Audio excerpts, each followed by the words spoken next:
So we have to have this empowerment. And the other thing we need to understand is in our communication, we need to be encouraging, and we need to make sure that we are with encouraging people who will bring out the best in us. I mean, think about the people you like to spend time with. Who do you like to spend time with? Well, we like to spend time with people who make us feel good. Okay? I was a pastor for about 16 years, and other pastors, we would get together. And we'd meet for breakfast once in a while. And if you're a layperson, you may not know this, but when pastors get together, we try to work out trades. At one time I was pastoring a church, we didn't have any good musicians. I was willing to trade one of our top contributors, monetary contributors, for a good musician. Now, when a pastor's ready to get rid of a good giver, you know, well, the truth is, we never really made any deals.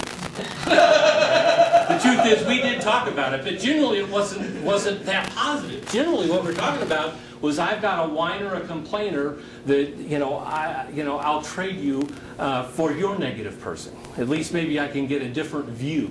Okay, and there were people that we used to call joy suckers, and these were people in the congregation that were like a vacuum hose that hooked up to your chest and just sucked all the joy out of it.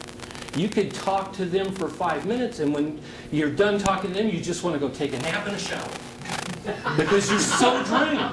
And so what we need to do is we need to not isolate ourselves from those people, but we need to insulate ourselves.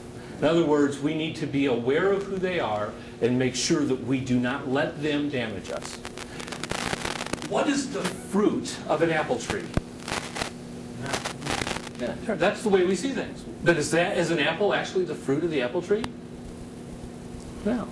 The apple tree's fruit is to reproduce more apple trees. I mean, an apple tree produces an apple so that the apple can fall to the ground. The seeds can come into the earth and produce another apple tree. And see, prior to this new information, that's what we always thought. You know, the leader produces, the tree produces the apple. The leader produces someone who then produces the work. What we found is what the leaders need to do is that leaders need to reproduce leaders.